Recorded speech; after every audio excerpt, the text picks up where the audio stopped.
Welcome, my darlings, to a story so twisted it'll make your head spin. Our tale begins in a place you never want to end up. Deep in the grimy underbelly of the city at the Balt slave market, a mysterious cloaked figure ventures into the darkness, led by a shifty-looking guide. She's here for one person and one person only. This is our girl, Cecilia. And tonight, she's on a mission. They descend deeper into the dungeons, past cells filled with misery. And there he is, the man she's been searching for. The slave trader smirks, asking if this is the one. Chained and broken, a silver-haired man sits in the darkness. He looks like a fallen god, even covered in filth. A girl's heart hammers in her chest. No doubt she thinks it's him. The trader warns her off. This one's a monster, he says, violent and bad with women. But our heroine snaps back with icy resolve. I don't care, it has to be him. Her eyes blaze with a terrifying light. I finally found you. She looks the beast dead in the eye and lays down the law. You're going to become my sword and shield. A chilling promise follows. And if you don't obey, her voice drops to a lethal whisper, I'll kill you. Because to get revenge on the woman who destroyed her life, she needs the very man who killed her. Wait, what? That's right, to get back at her sister.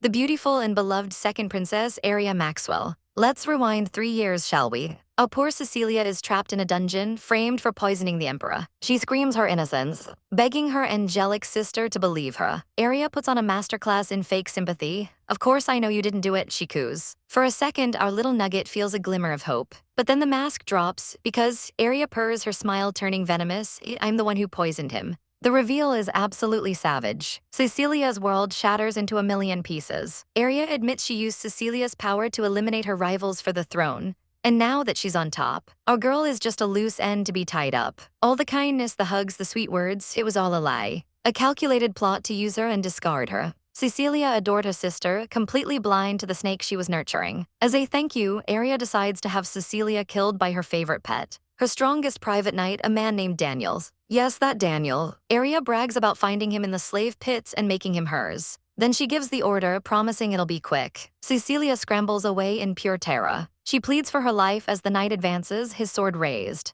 And then darkness. Betrayed by her sister, executed by a slave she'd never even met. A truly tragic end. Or so she thought. Suddenly she jolts awake. Gasping for air, she finds herself not in a cold dungeon, but in her own bed. It can't be.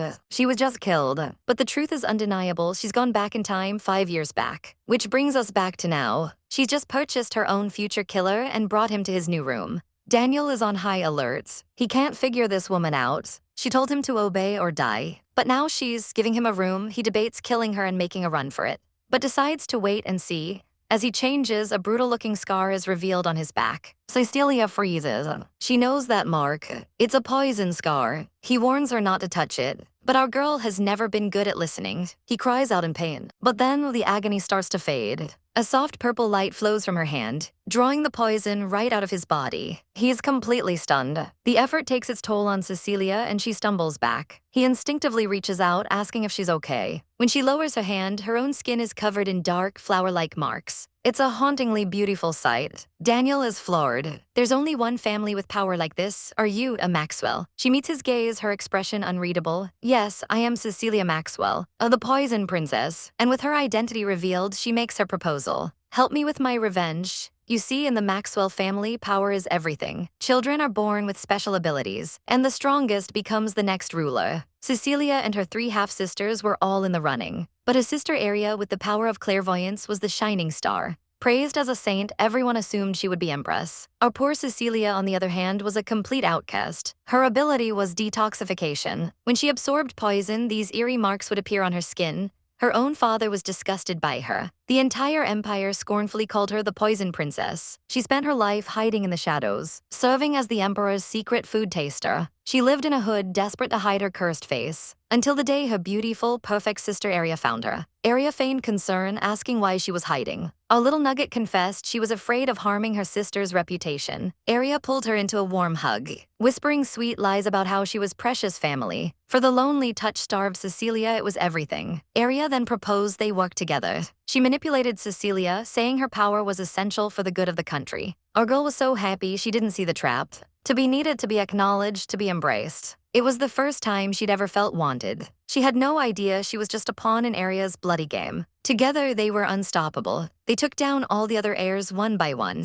Aria's position became absolute. Cecilia thought this was her life now, happily supporting the sister she adored. But the moment Aria secured her powers, she poisoned their father, framed Cecilia for everything, then had her executed. Her victory was complete. Now back in the present, Cecilia is done being a victim. She wants Aria to feel the despair she felt, magnified 1,000 times. Aria, she vows, I'll take everything that belongs to you. For the past year, she's been playing the part of the meek princess, all while secretly searching for the man who would become her executioner, Daniel. And now the strongest gladiator in the arena is hers. Her plan for revenge can finally begin. Back in the room, she prepares to leave for the night. Daniel stops her, asking if her detoxification power harms her. She can't tell if he's genuinely worried or just sizing her up. She brushes it off, saying the marks will fade. He replies coolly, it would trouble me if you collapsed. She's taken aback, but she reminds herself that he is just a tool. The tool she will use to kill Aria. As she leaves, Daniel stares at his reflection. The poison scar is truly fading. He knows the stories. Only the fourth princess, Cecilia Maxwell, has that power. A slow, wicked smile spreads across his face. Cecilia Maxwell, he thinks, I can make use of her. Oh, this is going to be beautifully chaotic. Two broken souls, each with their own dark agenda. Let the games begin. Sunlight streams into the room, where Daniel realizes the poison is completely gone. He gets dressed, the scars on his chest a grim reminder of his past. As he buttons his shirt, a voice cuts through the morning quiet. It's our girl Cecilia, looking completely unfazed. Daniel turns, his red eyes widening in surprise. She calmly says she's brought him breakfast. He's immediately suspicious, a princess serving a slave, unheard of. She explains that her handmaidens are terrified of him, so she had no choice but to come herself. What a convenient excuse. He stares at her, still not buying it. They sit down for a tense breakfast. As she sips her tea, he wonders what on earth she's planning. This woman is definitely up to something. Our girl smiles, getting right to the point. She wants to know the details of his revenge plot. But as he starts to speak, a sharp pain shoots through his chest. He drops his fork with a clatter. Gasping for air, it's poison. He clutches his throat, realizing his fatal mistake. And there she sits with the most savage smile on her face. She slides a glass toward him, the antidote, but it's just out of reach as he collapses to the floor. He glares at her, his consciousness fading fast. He hits the ground with a thud, utterly powerless. This, she explains, is a warning. Betray her and she will kill him for real. Swear loyalty and he gets the antidote. He can't believe it. What's the point of a loyalty that's just words? But at this rate, he's a dead man. She leans in, telling him to hurry up before the poison kills him. She taunts him, calling him by his full name, Daniel Knox. His eyes burn with pure rage. He struggles against the poison's hold. He will survive no matter what, and he will make the royals pay. Through gritted teeth, he finally gives in, I swear. She looks down at him, feigning surprise. Really? He grits out a yeah, kneeling before her like a defeated knight. She issues one final threat, telling him to carve her words into his heart. He screams that he won't betray her. Satisfied, she reaches out and touches his cheek, administering the cure. Her poison-marked hand glows with a faint light, and he slumps forward, the ordeal over. He's on his knees, completely at her mercy. With this, she declares, you are now mine. He is to be her knight on the surface, but in reality, he's a pawn for her revenge. He looks up, his eyes cold and empty, and simply says, understood. She leaves him there, but as he gets up, his expression darkens. Does she really think a mere contract can bind him? Oh, the sweet irony. He's going to use asterisk her asterisk to get asterisk his asterisk revenge. Cecilia Maxwell, he seethes. Meanwhile, our girl returns to her room, exhausted. She admits she never expected him to endure that much pain. Now she sees why her sister Aria took a liking to him. But she knows he isn't tamed yet. Her revenge is just beginning. She clenches her fist, thinking of Aria. Her eyes flash with cold fury. I will absolutely drag you down to hell. Suddenly, there's a knock at the door. She calls out, yes. A maid enters with a letter from Lady Aria. Speak of the devil, Cecilia is stunned. She takes the letter. Aria writes that she heard a rumor about Cecilia buying a slave and offers her help. Cecilia scoffs, help, she thinks, as if Aria would ever help her. That girl's information network is disturbingly fast. Inside the envelope is a single white flower. The breath of the dead. It's a flower with a strong, slow-acting poison. A poison that can kill anyone except Cecilia. This isn't a gift, it's a threat and insult. She trembles with rage. Aria is underestimating her, thinking she's powerless. With a chilling smile, she turns to the maid. Tell your sister Aria that I'll be there soon. She finds Daniel and hands him a set of clothes. He's confused. She has one simple rule. From now on, don't speak a single word where we're going. Her face is stone cold. They're going to meet her sister, and his only job is to stand beside her. He gets it. She wants him to be silent arm candy. He starts to undress right then and there. Not a shred of shame in sight. Our girl gets a front row seat to the ab show and is immediately flustered. She scolds him for being so shameless, crossing her arms to hide her blush. He just gives her a wicked little smirk and stalks towards her. He backs her against a wall, trapping her. He's close, she thinks, panicking. He leans in, his voice a low whisper. Are you expecting something from me? She stammers, asking what he means. He corners her completely, mentioning that some slave owners expect certain services. He toys with a lock of her hair, the air thick with tension, and brings it to his lips for a soft kiss. Our girl is about to short circuit, but then he pulls back, a smug look on his face. Don't be stupid. He turns and leaves her breathless, saying he'll wait in the hallway. She's left staring at his very fine, very shirtless back. The man is pure chaos, but as Daniel stands alone, his thoughts turn dark. He glances at the scars crisscrossing his body. His revenge is all that matters. He remembers the fire, his home burning to the ground. He was just a child watching helplessly as his parents were murdered. He saw who was responsible, the royal family, their commander laughing as his world turned to ash. So he infiltrated them, becoming one of their own knights. He bided his time, waiting for the perfect moment. And now, with Cecilia's help, his chance has finally come. A dark smile plays on his lips. He will kill every last one of them. With cold fury in his eyes, he swears an oath. He will never forgive the royal family for what they did. We flash back 12 years ago. A young Lord Alexei is running for his life with his butler. He looks terrified as the butler tells him to hide. The man runs off, promising to get a horse, but the young lord was a fool to trust him. His family was framed as traitors, and this butler wasn't saving him. He was just a naive child. The butler sold him off like a piece of meat. Chained and broken, he was stripped of his name and called Daniel. As a slave, he was forced to endure unspeakable horrors. He became a plaything for disgusting nobles. Years later, he's a gladiator in the fighting pits. His hatred for the world festering inside him. He thought he would die there, but then one day, a tiny hand tugged on his shirt. A little girl, pure and innocent, stood before him. She asked if his injuries hurt. He was nothing but a bruised and beaten slave. This was Alissa, the daughter of Duke Cardia. She took a liking to him, and he was bought to be her personal bodyguard. For the first time, his shackles came off. His entire life changed. He was welcomed into their family and treated like a real person, a real brother. He could finally sleep in a warm bed, something he never thought he'd experience again. The peace began to dilute his thirst for revenge. He closed his eyes, finally feeling safe. He decided to dedicate his life to Alissa and her family. Her bright smile was his entire world, but his happiness was ripped away in an instant. A purge, the family was accused of treason against the emperor. His new life shattered before his eyes. It was all a lie, a false accusation by jealous rivals. He screams, wondering why everything precious is always taken from him.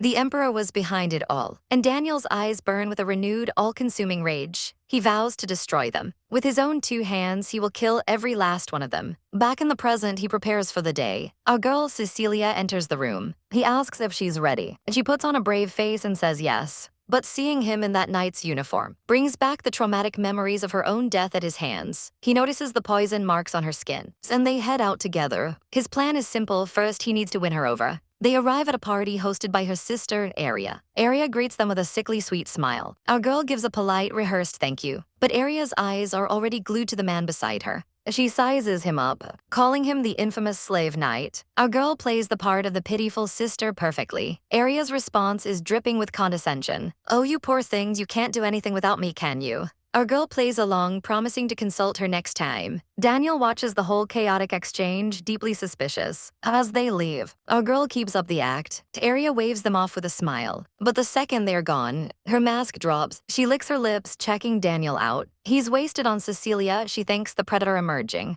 She decides right then and there she's going to steal him. In the carriage ride home, they sit in silence. Our girl remembers Aria's patronizing words, but she's not that useless person anymore. She has a weapon now. The very man who killed her is now her loyal dog, and she's going to use him to get her revenge on Aria. She pictures her sister's bloody end, and it brings her a dark sense of satisfaction. Back at the estate, he suddenly grabs her wrist. Our girl is startled. He says he needs to talk to her. She has no idea what this is about. She leads him into her room, wondering if she should reveal her plans. But no, she can't trust him. She asks him what he wants. He looks her dead in the eye. About your revenge, he says. She knew it. He asks who the target is and what he needs to do. Her command is simple and chilling. You will guard me. No matter what happens, you must protect me. That's all I need. He's completely thrown. Is that really all? She nods, adding a menacing for now. He's confused. Why buy a slave just for protection? Her relationship with her sister is bizarre. Her personality completely flips around that woman. Something isn't right here, but he knows she won't talk, so he won't push it.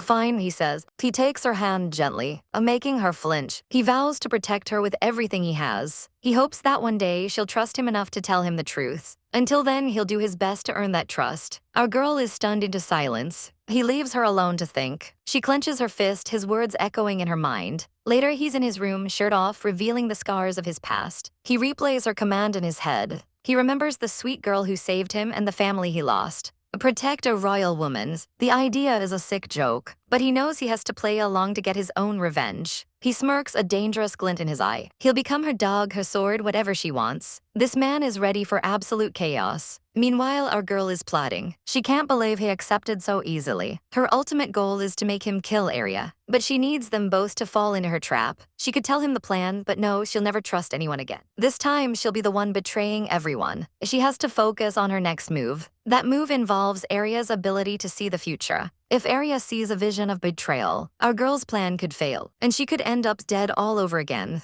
She needs to investigate this power, and the upcoming founding festival is the perfect opportunity. That's the day Aria becomes a hero by saving people with her future sight, solidifying her status. Our girl smirks wickedly. Time to turn the Saintess's big moment into her own savage victory. A servant stands stiffly before our girl. The clatter of a fork echoes in the tense room. A royal summons has arrived. It's for 4th Princess Cecilia, and the Emperor is calling. Our girl knows exactly what this is about. The day has finally come. It's time for the annual founding festival, a massive celebration for the whole nation. But the main event is always the same. The imperial family gives congratulatory speeches to the massive crowds. It's a huge honor, and the Emperor has summoned the princesses to choose this year's speaker. The Duke is furious she has to go to a place with that man. His fists are clenched tight. But our girl is determined. She skipped last year, but not this time. This time, she absolutely must go. The next day, she stands before her father, the Emperor. First Princess Karina looks as smug as ever, and second Princess Lydia isn't much better. All 4 princesses are lined up for inspection. The Emperor gets right down to business, and without any hesitation, he chooses Aria. The sweet pink-haired 3rd princess looks completely stunned. Her sisters are seething with jealousy, but Aria quickly recovers, accepting the honor with a perfect curtsy. She plays the part of the graceful princess so well. The Emperor praises her excellent reputation among the people. He dismisses the others but tells Aria to stay behind. The rejected princesses bow and leave. Our girl follows them out of the throne room, but she stops dead in her tracks. Daniel is standing right there looking like a snack. She asks if he's leaving. He looks a little flustered. Then he flashes a charming smile. He apologizes, saying he almost forgot his duties. Cecilia can't figure him out, but she has bigger fish to fry. She's more interested in what her father is saying to Aria. The private conversation between those two is key. As Daniel escorts her away, she comes up with a plan. She stops him in the hallway. She tells him she's going to the restroom and he should go on ahead. He looks confused but agrees to wait outside. Perfect the moment he's gone. She sneaks over to a nearby room. From here, she can listen in on the Emperor and Aria. The throne room is just behind this curtain, and she hears her father ask Aria to predict the future of the celebration. The future. This is it, a chance to witness Aria's power firsthand. Aria agrees without hesitation. Understood, she says calmly. I will see the future of the festival. She closes her eyes, concentrating. I can see it. She declares the festival will proceed smoothly without any incidents. The Emperor looks pleased. He made the right choice. Cecilia listens from the shadows, so that's Aria's future sight. A wicked little smile spreads across her face. This could be very useful. She heads back outside, feeling triumphant. But her victory is short-lived. Her 2 nasty sisters are waiting for her, blocking her path. And Daniel is standing right there with them. They start mocking her immediately. Who do you think you are, the poison princess? Ugh, these troublesome witches again. Before she can even answer, a sweet voice cuts in. It's Aria. She defends Cecilia, saying she was just jealous and made a slave into a knight. She even asks Cecilia for confirmation. Right, Cecilia. Our girl sees right through this fake kindness. Aria is mocking her. The other 2 join in, calling her knight perfect for someone useless. Aria then turns her charm on Daniel. She offers him her help for any request. Even spending the night in her bedroom, the thirst is real. Cecilia knows it's a tradition for princesses to enjoy their nights, and Aria clearly wants a piece of this man. But Daniel's eyes flash with red-hot danger. He bows politely, my apologies. With a devastatingly handsome smirk, he drops a bomb. I'm already occupied attending to Lady Cecilia at night. I must decline.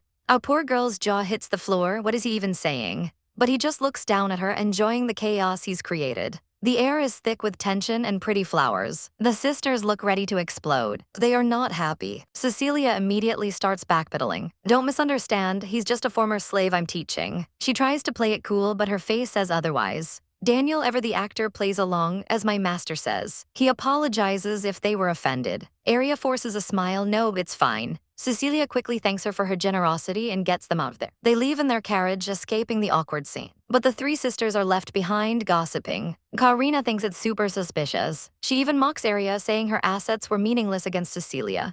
Aria just stares after them, her sweet facade cracking. She dismisses her sisters, claiming she needs to prepare for the celebration. Please excuse me. The moment she turns the corner, her expression darkens. The mask is off, she is absolutely livid, unforgivable. She seethes about how useless Cecilia dared to insult her. Her eyes burn with pure hatred. She needs to vent this anger. Cecilia deserves more than just humiliation. An idea sparks in her mind. She'll disgrace her at the celebration. Something truly spectacular and cruel. I'll make you remember your place, she vows with a psychotic grin. Meanwhile, back at their residence, Cecilia is trying to reason with Daniel. She walks into the room, ready to lecture him. I don't want my sisters targeting me, she says. But he suddenly grabs her hand, stopping her. Our girl is completely startled. He looks at her with those intense red eyes. To Daniel, he asks if it's wrong for a knight to protect his master. She's at a loss for words. He says he just wanted to be useful and thought it was the best choice. He looks so sincere, it's confusing. She feels a strange flutter in her chest. What is this feeling? She reminds herself that he was forced into this. There's no way he's truly loyal to the woman who poisoned him. She can't trust him, not yet. Even so, she warns, don't say things that will make them my enemies. She needs to be careful. But Daniel just smiles that infuriatingly handsome smile again. What is he planning? The tension between them is electric. Cecilia knows Aria is plotting revenge. She's not just going to sit back and wait for it. She decides to make the first move. The very next day, a knock sounds on Aria's door. Aria tells them to come in, sipping her tea. And in walks Cecilia with Daniel right behind her. Aria is surprised. I wanted to apologize for yesterday, Cecilia says sweetly. Aria dismisses it, but Cecilia insists. I feel truly sorry, sister. So please allow me to help with the celebration preparations. Aria is shocked by the offer, but then a slow, conniving smile spreads across her face. Much appreciated, Cecilia, she says, her eyes glinting with malice. Our girl is playing a solo game of chess, lost in thought. She contemplates her next move, a metaphor for her entire life. In this world, those with Maxwell blood are born with miraculous powers. The purer the bloodline, the stronger the ability becomes. With a single decisive move, she knocks over the Black King. Checkmate, a glow in her eyes reveals she's planning something big. Meanwhile, her sister Aria complains about the sun. And just like that, the clear sky turns dark and it begins to pour. Her mother is absolutely stunned. Incredible, I must tell the emperor. She grabs her precious daughter, overjoyed by this display of power. And so, Aria's future sight was confirmed. She was hailed for having the noblest power of all. Aria became the emperor's favorite, soaking in all the affection. Everyone believed she was destined for the throne. Back in her room, Cecilia stares out at the moon. A wicked little smile plays on her lips. If her future sight fails at the festival, I wonder what will happen to Sister Aria. The Black King falls once more. This game is far from over. A few hours earlier, Aria had approached her with a sickeningly sweet smile. I'm so happy, Cecilia. What should I have you help me with? She pretends to be overwhelmed by her duties, but her inner thoughts are pure venom. I need her to remember again just how filthy she is. And so she makes her move. She claims a large amount of poisonous flowers have bloomed near the capital.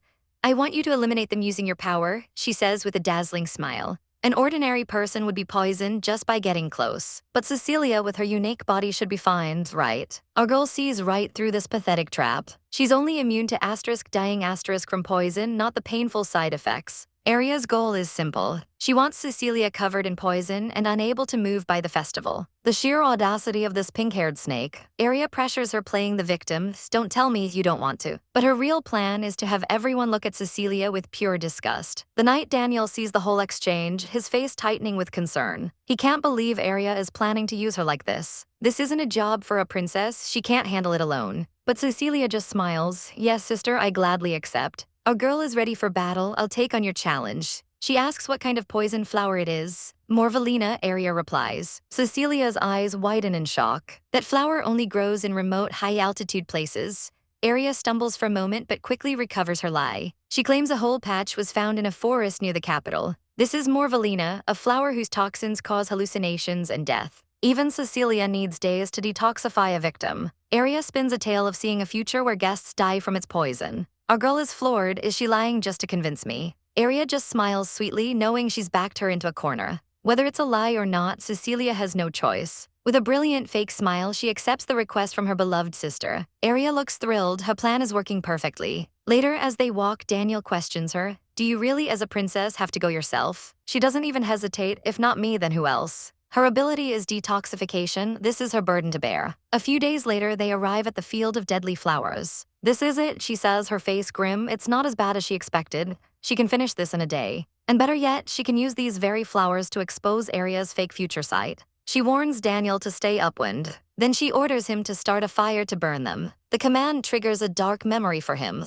He recoils but reluctantly agrees. He starts the fire and watches her walk toward the flowers. The poison immediately starts to mar her skin, but she keeps going. She warns him about the toxic smoke. He can only watch as she throws the flowers into the flames. He thinks to himself that she's very different from the other royals. But he quickly shakes it off. "No, I don't need to feel anything for this woman. He'll just use her for his own goals. He'll make her trust him." By thinking of her as another woman, Alyssa, his eyes flash a dangerous red. He calls out, feigning concern, "Aren't your scars getting worse?" She glares back, "So what?" He pushes, "Why be so stubborn?" She tells him to just stand there and act like a proper knight. He scoffs, "If she just gave him to Aria, none of this would be happening." He smirks, "If she collapses, it'll be convenient for him. I'll take care of you," he thinks, a sinister glint in his eye. They're working on the edge of a cliff. The poison is taking its toll. Cecilia feels dizzy. She stumbles, coughing up blood. She breathed in too much. Her consciousness starts to fade as she drops the basket. Daniel screams, "Hey!" She loses her balance, teetering on the edge.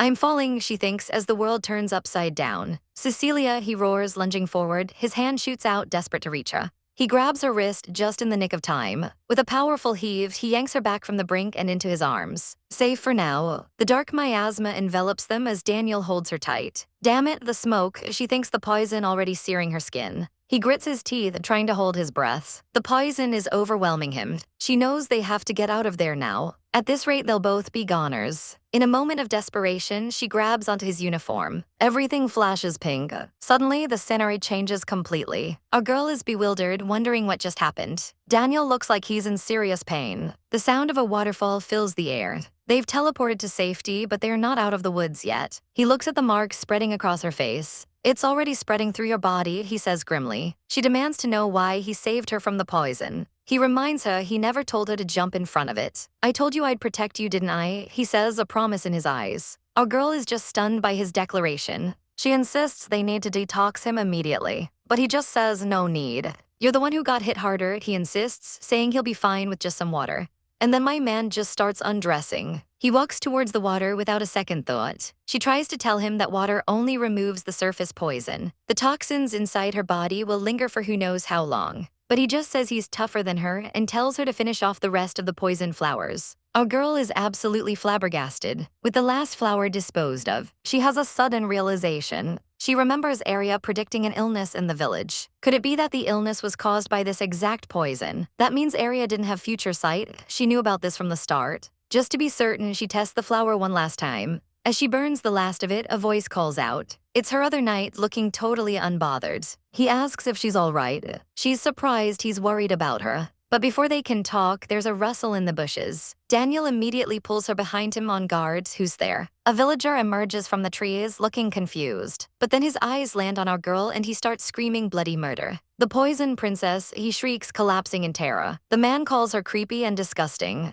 Daniel's face twists with absolute rage. He grabs her hand, his voice laced with fury. "We'll go down the mountain at once," he says, trying to comfort her. She just stands there defeated. He asks if she wants him to explain to them, but our girl knows it's pointless. Daniel looks at her, his heart clearly aching for her. Back at the mansion that night, the mood is tense. The maids see her discolored skin and tremble in fear. Daniel glares at them, a silent warning. Our poor heroine just says she absorbed too much poison today. She turns to leave and report to her sister, but he stops her. Wait. He demands to know why she won't explain herself to people. Explaining is meaningless, she says, her eyes empty. With a body like this, she knows the sight of her disgusts people. She doesn't even need to try to know that's how they feel. "No one will believe I'm harmless with this appearance." But then a gloved hand gently touches her face. Our girl freezes, shocked. "Disgusting," he asks, his voice soft. A small, almost imperceptible smile plays on his lips. "I don't think so." His words hang in the air, a shocking comfort. He's still holding her face, his gaze intense. She's completely stunned, wondering what he's thinking. He suddenly pulls her into a tight hug.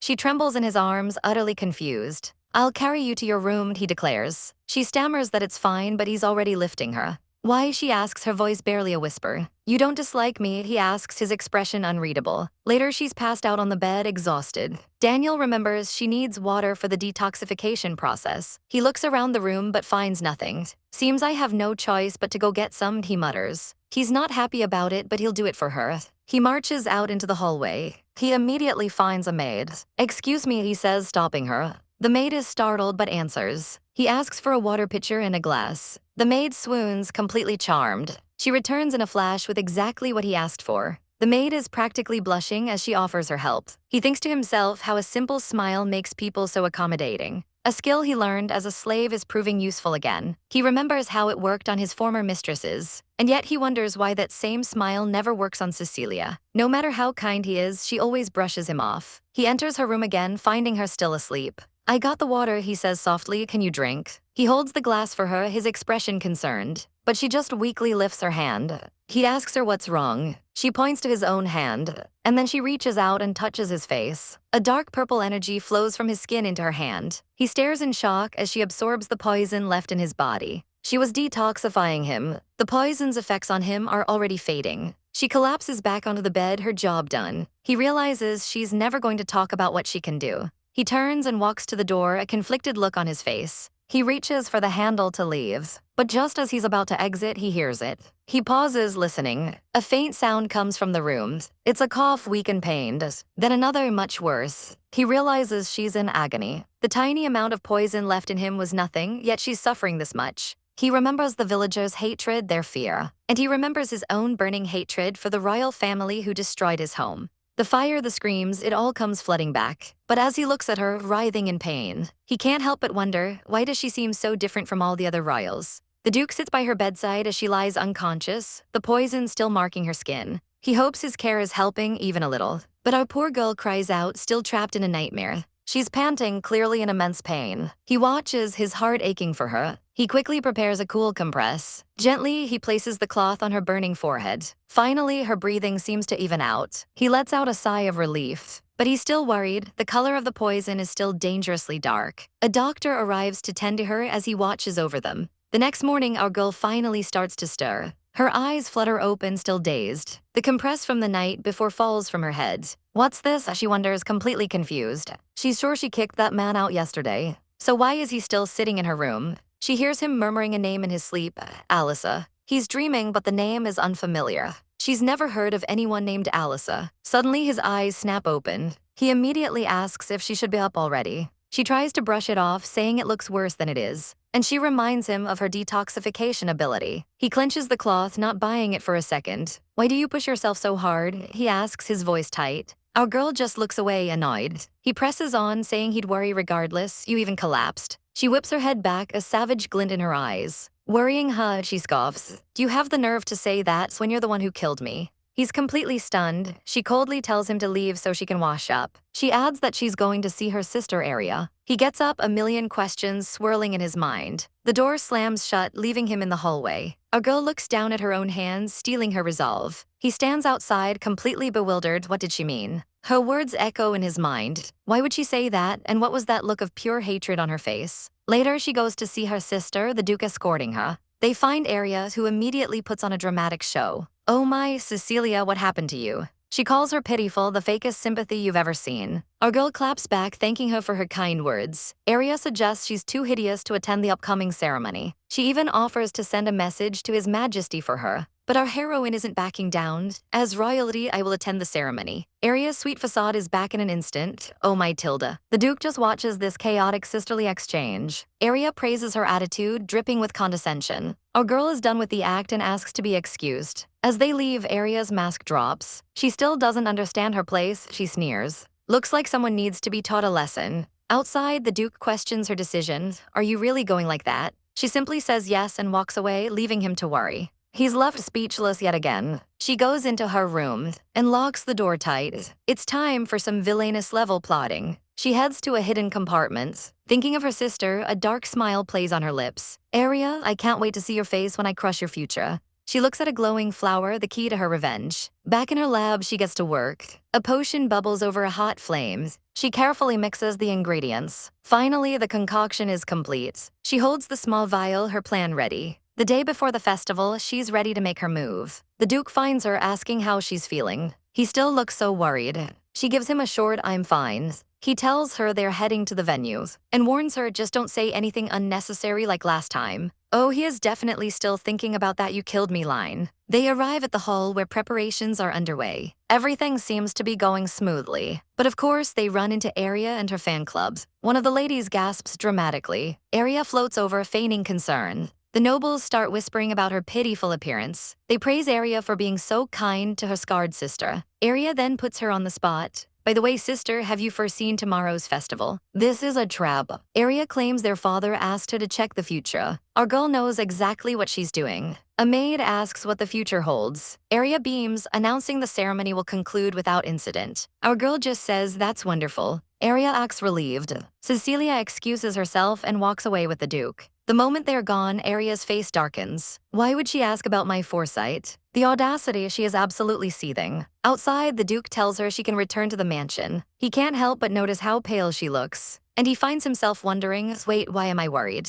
This man is having a full-blown crisis over his feelings. He walks off, leaving her with another night. Now alone, our girl gets ready. She pulls out the vial of poison. This is her chance. But just as she's about to act, a voice calls out, "Excuse me." She turns around startled. And who is this handsome man appearing out of nowhere? A brand new ML candidate has entered the chat. He is looking incredibly dapper. Our girl is totally caught off guard. He gives her a charming smile. "It's been a while, Lady Cecilia." He bows elegantly, surrounded by a shower of flower petals. Our poor girl is just trying to get some fresh air when a man approaches her. She's trying to be invisible, but this guy isn't getting the hint. She's convinced he's got the wrong person. He just smiles, looking way too handsome for this situation. She asks if he's made a mistake, but he just leans in closer, startling her. He apologizes for startling her, but my guy, personal space. She pulls her hood down, trying to disappear completely. He then makes a terrible excuse about being startled by a bird. A bird, seriously, that's the best you've got. He then starts reminiscing about the past. Apparently, the sky reminds him of someone. He remembers peaceful days watching the clouds with a childhood friend, a young girl and a mysterious young boy. He apologizes, saying he just felt nostalgic. Our girl is completely lost, and with a "see you later," he's gone. Just like that, the handsome stranger walks away. She realizes she never even got his name. The strangest part, he didn't even flinch at her cursed face. Later that night, our girl is back to scheming. The plan: poison the Emperor's special glass. Just a little something to make him sick. She imagines him collapsing dramatically. Chaos erupts, the perfect diversion. And she knows if she's going to do it, it has to be tonight. With her vial of poison in hand, she's ready. She opens her door to sneak out and runs smack into Daniel. Of all the people to be lurking outside her room, she's completely busted. He demands to know where she's going. She tries to brush him off, but he's not having it. Seriously, was he just camping out here? He grabs her wrist, stopping her dead in her tracks. She orders him to let go, but he refuses. He pleads with her to trust him, asking what she's scheming. Our girl hesitates. Can she really trust this guy? She remembers all the times he's been there for her. Holding her when she was weak, taking care of her when she was sick. Fine, she'll trust him just a little. She lowers her hand and he finally lets go. He looks relieved, inviting her into his room to talk. Once inside, they get down to business. He makes her promise not to leave this room. She agrees, and to her surprise, he says he understands her plan. She's confused but decides to show him her hand. She places the vial of poison on the table. He asks what it is, and she reveals it's Morvelina's poison. He's completely shocked. She explains it's a weak dose, just enough to make someone sick. He asks the million-dollar question: for what purpose? With a savage look in her eyes, she declares her mission: to sabotage the entire celebration. He's trying to connect the dots. He recalls the second princess being so confident nothing would go wrong. He asks if her target is the princess, but our girl is keeping her cards close to her chest. He's spiraling. Is she really going after the princess? They head out, walking through the dark, empty halls. He needs to know how she'll pull it off. She explains she'll coat the dishes, and tonight is their only shot. He knows he has to help, but he's conflicted. She tells him to just stand guard outside. He sees this as his chance to finally earn her favor. He suggests he should be the one on guard duty. And then he drops a savage line: if things go south, he can just abandon her and run. Our girl is taken aback. What a chaotic thing to say. She admits it would be easier, but this is her plan. She'll do it herself. Besides, she needs him to identify the right dishes. Daniel realizes she still doesn't fully trust him. They arrive at the preparation area. He agrees to help, and she slips inside. The room is filled with pristine tableware. This is it. She gets to work. Gloves on, no evidence left behind. She carefully takes out the poison. She finds the Emperor's chalice. A thin, invisible layer is coated on the rim. Outside, Daniel is on high alert. He hears footsteps approaching, more than one person. Just as she finishes her task, she hears the door handle jiggle. She's trapped. Daniel bursts in, grabbing her before she can even react. He slaps a hand over her mouth. Quiet, he whispers, pulling her into the shadows. He holds her tight against him as guards pass by. The tension is insane. My girl is blushing so hard she might combust. The guards see nothing and move on. Close call, way too close. Back in her room, he gives her a stern warning. Tomorrow, stay behind me, he commands. He leaves her to rest, his mind racing. What is she truly planning? He lies awake all night, consumed with thoughts of her. Cecilia. The next day, the celebration begins. Daniel waits for her, dressed in his formal uniform. And when the door opens, he is absolutely speechless. Our girl has arrived and she is stunning. She wears a beautiful white dress, her poison markings on full display. He can barely get a word out. She carries herself with such confidence, it takes his breath away. It's showtime. The whole world is about to see what she's made of. The grand celebration is in full swing. The finest nobles of the empire have gathered. But the party screeches to a halt when they notice who just walked in.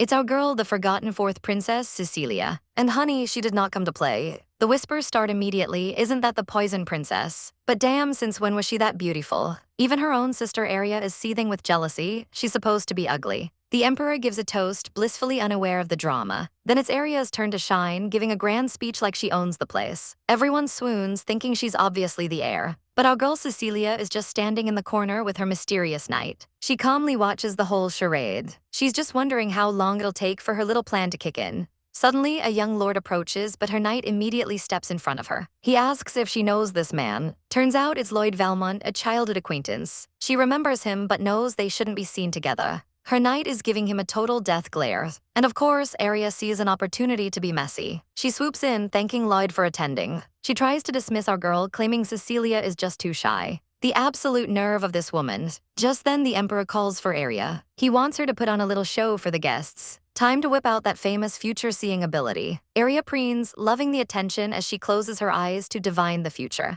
Lloyd comments that seeing the future is an amazing ability. Aria opens her eyes with a smile, I saw it. She declares that the country will continue to be peaceful. And right on cue, the emperor starts choking and collapses. Chaos erupts. The man is unconscious. Everyone is looking at Aria. Didn't she just say everything would be fine? Lloyd looks on, deeply concerned. But our girl Cecilia, she's got the faintest smirk on her face. Checkmate. Aria is absolutely losing her mind. Cecilia thinks, your time in the spotlight is over, sister. I'm taking back everything you stole from me. As everyone panics, calling for a doctor, the other sisters look on in horror. Aria is spiraling, thinking her powers have vanished. But then a calm voice cuts through the noise. Excuse me. It's Cecilia stepping forward with her knight. She boldly suggests that her father's collapse might be due to poison. The guards hesitate, but Cecilia presses on. If it's poison, they need to act now. Finally, they relent and lead her to the emperor. He's barely conscious, but he recognizes her. She places a hand on his chest, no time to waste. A faint light glows as she absorbs the poison from his body. The emperor sits up, feeling instantly better. But the effort takes a massive toll on our girl. The cursed marks on her skin spread rapidly. She collapses, falling right into her knight's arms. The emperor, shocked, orders him to take her to rest. The knight sweeps her up and carries her out. But as he leaves, he gives the emperor the most terrifying look. He clenches his fist, wishing he had a sword to finish the job right then and there. He looks down at our poor, unconscious heroines, thinking he can definitely use this woman to his advantage. Oh great, another walking red flag. Back at the party, an official announces the emperor is stable. The crowd murmurs in relief. They all saw the poison princess save him. They notice her marks got worse, realizing she sacrificed her own health. The whispers immediately turn on Aria. Her foresight was a complete failure. They start saying Cecilia's power is way more useful. Aria overhears it all and she is livid. She watches the knight carry Cecilia away and he shoots her a savage glare. This is not good. Aria realizes she has to deal with Cecilia and fast. The emperor returns, thanking his fourth daughter for saving him. Lloyd approaches, asking if the poisoning was an accident or on purpose. The emperor freezes, he hadn't even considered that. Lloyd promises to investigate, but someone else was listening in, Aria. Her twisted mind starts to spin a new web of lies. Cecilia is resistant to poison. She could have easily planted it herself. A wicked, nasty smile spreads across her face. She'll just frame her sister and ruin her reputation all over again. Aria can't help but wonder, could that conniving Cecilia have actually poisoned the Emperor? The thought seems crazy. No, she's overthinking it. But then again, poison him and save him to gain his trust? A classic villainous move. She smirks, thinking her little accusation might actually stick. But suddenly a voice cuts through the chaos. It's Lord Valmont and he's not having it. He demands to know if Aria has any proof whatsoever. Our girl is completely stumped, admitting she has nothing. Valmont shuts her down, saying they can't accuse people without evidence. Then he drops a bombshell, suggesting maybe Aria is the real culprit. Aria is absolutely stunned, denying it immediately. She quickly tries to backtrack, claiming she believes in Cecilia more than anyone. She even gives a full-on apology bow for her careless words. The Emperor has heard enough. He entrusts the investigation to Lord Valmont and tells everyone to just party on. But the drama isn't over for Aria. The Emperor calls her over and she starts to panic. He tells her the celebration isn't over and she better not mess up again. She promises to handle it, but his face is pure ice. He coldly informs her that he's done placing expectations on her. Our girl trembles, whispering an apology, but inside she is absolutely seething. Her eyes fill with rage. This is all Cecilia's fault. Meanwhile, back in her rooms, our sickly heroine Cecilia is being tended to by her knight. Cal looks on with concern, but surprised, Cecilia opens her eyes perfectly fine. She sits up with a sly little smile. She knew he diluted the poison, it was never a big deal. In fact, it just made the marks look more dramatic for her suffering act. Cal is speechless, it was all an act. Cecilia flaunts the fake poison marks. She explains that people only care when you suffer dramatically in front of them.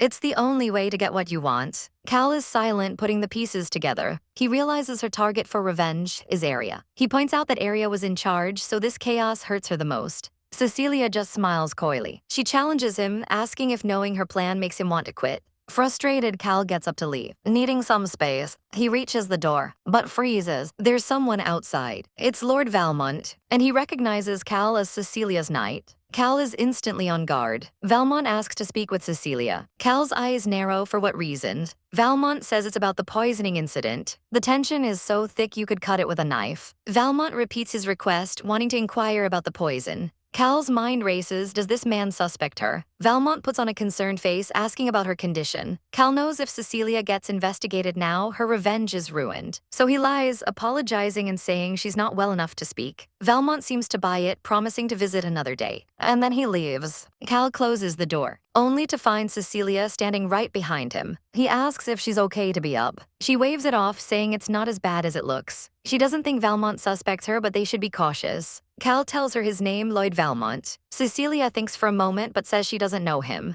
She's not worried anyway. The evidence is gone, and she's the hero who saved the Emperor. She tells him she's tired and going to sleep. Back at the party, the guests are finally leaving. Aria breathes a sigh of relief. But the relief is short-lived. Her position is now at risk. She realizes her perfect foresight isn't so perfect after all. She clenches her fists, knowing she needs to act fast. Suddenly, a voice calls her name. She turns, startled. It's her mother. Her mother asks if she'll be happy after all this, and Aria forces a smile, saying of course. They retreat to a private room. The moment the door closes, her mother's face darkens. She asks if the day was difficult. Aria lies through her teeth, saying it was fine. Wrong answer, her mother slams her hand on the table, and Aria flinches in terror. The mask is off, her mother is furious. She berates Aria for her foolish blunder, poking her in the head. All Aria can do is apologize meekly. Her mother sneers, wondering why she bothered giving birth to such a useless beauty. She gets right in Aria's face, warning her that if the truth comes out, they're both finished. Aria whispers that she understands. Her mother orders her to do things properly from now on, dismissing her with a sickeningly sweet smile. Aria walks away, crushed. She knows her mother is just as scared of being exposed. She grits her teeth. Cecilia had her uses, but that's over now. She's done with her. A girl stares at her reflection, preparing for what's to come. She steels her nerves, ready to face the Emperor. But first, one final touch. She downs the last of the potion. The effects are immediate and not pleasant. She glances back at the mirror one last time. The ugly marks of the poison are still there, a grim reminder of the price she's paying. She looks just as pitiful as she needs to. Suddenly, the door creaks open. It's Daniel, and he looks worried sick. What are you doing? He demands. She snaps at him not to come in without permission. He says he knocked and got worried, his eyes landing on the marks on her face. She quickly turns away, trying to hide. But it's too late, he's seen everything. He notices the empty vial in her hand. He puts two and two together. He asks what she's thinking, and she just says the final touch. Daniel's expression darkens with concern. Our girl just nods, her plan is in motion. A maid interrupts, announcing the emperor is waiting. No time to waste, she tells Daniel to get ready. They arrive before the throne and Daniel kneels. The emperor asks how she's feeling, trying to sound concerned. Our girl puts on her best weak and frail act. The poison marks are on full display for him to see. He asks if she's still suffering from the poison. She says yes, but she's just so relieved he is okay. A masterclass in manipulation. The emperor eats it right up, pleased with her loyalty. She plays the part of the dutiful daughter perfectly. Daniel watches from the side, knowing she's playing a dangerous game. He clenches his jaw, worried for her. The emperor decides to be generous. Then what reward would you like? A reward. Our girl is caught off guard. He offers her gold or a title. He sits there looking magnanimous. She immediately refuses. Daniel wonders if she's making a mistake. This is her chance, but what does she want? The emperor insists, saying she saved his life. And that's when a brilliant idea pops into her head. She asks for one simple thing. May I employ Daniel as my official knight? Daniel's eyes go wide. The emperor is surprised. That's it, is that really enough? He offers jewels, dresses, an entire estate, but she shakes her head. She explains that her detoxification ability leaves her weak. She needs a knight. Daniel stands behind her, absolutely stunned. His mind races. An official knight can carry a sword in the palace. This is his chance to get closer to the ones who wronged his family. Our girl looks at the emperor, her eyes pleading. And just like that, he agrees. He appoints Daniel as her personal guard knight. The old man smiles, thinking he's being benevolent. She thanks him profusely. Plan is a success. Daniel is still reeling. He can now carry a sword inside the imperial castle. He clenches his fist, a dark fire lighting in his eyes. This changes everything. A sinister thought crosses his mind. I could kill the emperor at any time. Having a personal guard knight is a massive deal. It means you have the emperor's favor and can carry a weapon in his presence. This is a huge symbol of power. It completely shifts the political balance. Our girl is finally on a different path from her tragic past, and her revenge on her psycho brother Arnold is one step closer. As proof of the appointment, the emperor bestows a sword upon Daniel. They are led to the royal treasury. The emperor boasts about his collection of first-rate items. He tells Daniel to choose whatever he likes as a reward for saving his life. Our girl thinks he's being way too generous for a simple poison, but she accepts his kindness with a smile. Daniel looks on, his expression unreadable. She tells him to choose since he's the expert. He scans the room and his eyes land on one particular sword. It seems to call to him. He freezes. Why is this here? The emperor casually explains it belonged to a destroyed clan. He says he liked the blade, so he forced the owner to give it up. The absolute audacity. Daniel trembles, recognizing the sword. He remembers a happier time. This was his father's sword, and this monster took it after destroying his entire family. The rage inside him is boiling over. Our girl has no idea of the storm brewing beside her. The emperor praises his choice, calling its previous owner a corrupt noble. The irony is killing me. Through gritted teeth, Daniel thanks him. He bows, hiding the murderous intent in his eyes. With his family's sword back in his hand, he swears his revenge. The emperor, clueless as ever, changes the subject to Lord Valmont. He asks what she thinks of him. He mentions Valmont is investigating the poison incident. She puts on a sweet smile and says that's reassuring. The emperor pats her head, a doting father gags. As they leave, she can't shake a bad feeling. Lord Valmont sounds like he's going to be a problem. She'll need to be extra cautious around him. But someone else is already fuming. It's her sister Aria, and she's been spying. She's livid that Cecilia got an audience with the emperor, and she overheard everything. Cecilia has a guard knight. She seethes with jealousy. It took her years to get a knight. She feels her position slipping away. And if Daniel becomes a knight, a wicked, chaotic smile spreads across her face. Then I can use that method. She runs out to meet them, plastering on a fake, cheerful expression. Cecilia, our poor girl, is completely blindsided. Aria gushes, congratulating her on Daniel becoming a knight. Cecilia is suspicious. Aria claims she has a wonderful idea. Oh, this can't be good. That smile is pure evil. Aria drops some good news. She's holding a dueling tournament. Our girl is absolutely floored by this chaotic announcement. Aria smirks, knowing she's just lit a massive fire. Isn't it a great idea? She asks, all sweet and innocent. Her plan is simple, find the strongest knight in the kingdom. But really, she just wants to force our boy Daniel to participate. That way, he'll be humiliated in front of everyone. She waves a cheery goodbye, running off to get Daddy's approval. And just like that, the wicked sister bounces. Cecilia is left completely stunned, knowing this is a huge problem. This is going to be so troublesome. She glances over at the man at the center of this storm. Daniel stands there completely unaware of the trap being set. Later, Cecilia sits in her room, completely defeated. Daniel enters and he's holding a brand new sword. He looks at it with an unnerving intensity. Our girl is confused by his sudden attachment to the weapon. She tells him he doesn't have to force himself to accept it, but he grips it tight. No, I want this one.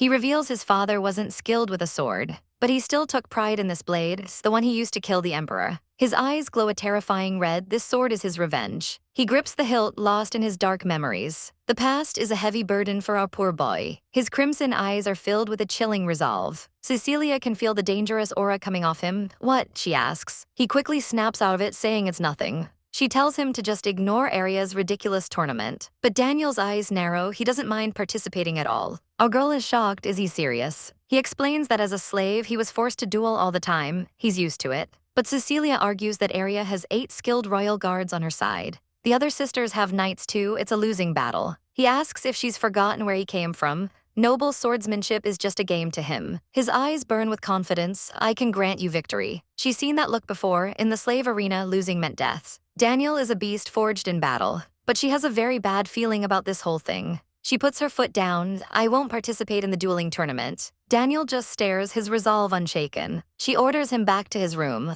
He turns and leaves without another word. He decides that since he has a sword now, he might as well get some training in. But as he walks down the hall, he's stopped by someone. It's another guard, looking way too cheerful. Oh, you are, the man says, recognizing him. He notices the sword at Daniel's hip. He correctly guesses that Daniel is a new royal guard. The man introduces himself, looking far too friendly for comfort. He mentions he also received a sword from the emperor today. Daniel's eyes narrow from the emperor. The new guy looks nervous for a split second. There's a tense silence between them. He apologizes for staring, laughing it off. Daniel just gives a cold, one-word reply. The guard then suggests they should spar sometime. And oh boy, Daniel does not look thrilled about this offer. The two men face off in the training hall. The other guard, Lloyd, seems way too relaxed. After you, Daniel says, his voice flat. They both get into position, ready to begin. Lloyd still has that smug smile on his face. Daniel takes a step forward. Lloyd blocks his first move. Impressive, he says, pressing his blade against Daniel's. The swords clash again, sparks flying. Daniel thinks to himself, he can't go around injuring a noble, he should probably just lose. Lloyd lunges forward, seeing an opening.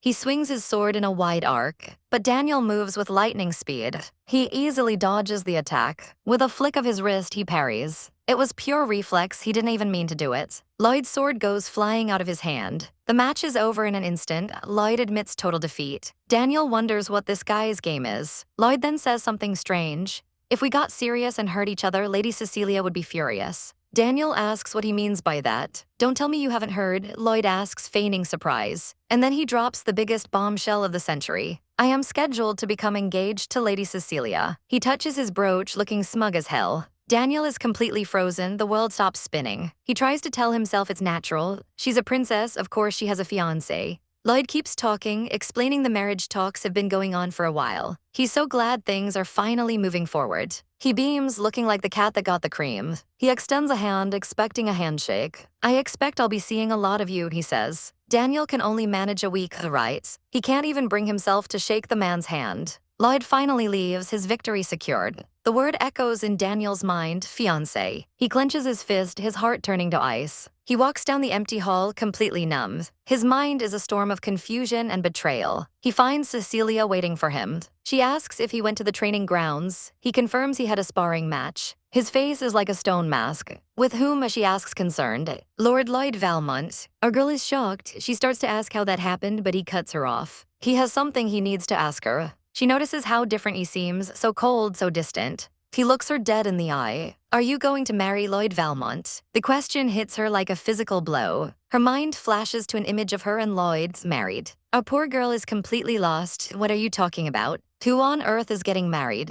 The knight coolly replies, you and Lord Valmont, obviously. She's baffled, she knows nothing about this. He drops the bomb, Lord Valmont himself announced it. The news hits her like a ton of bricks. Her mind races. It's not totally impossible, she supposes. The Valmont family is powerful enough to marry a princess, but this is a massive deviation from her first life. This never happened before. A marriage proposal for her, the forgotten princess. This means the future is already beginning to change. The horrible events of her past, maybe even her own deaths, might be avoidable now. The knight dismisses her, his work done. Left alone, our girl realizes she needs to dig into this engagement. This is too suspicious to ignore. And cut to our mysterious knight taking a very steamy shower. He recalls the rumor he spread, that Lord Valmont is getting married to Cecilia. He was just testing her, trying to see her reaction. If she gets sent to the ducal house, his own revenge plans will be ruined. He can't let that happen. He needed to judge her reaction before the real news broke. He has to act fast before someone else interferes. That night, our girl sneaks into the royal library. Time for some late-night espionage. She finds what she's looking for, a record of all the royal family's relationships. She frantically searches through the document.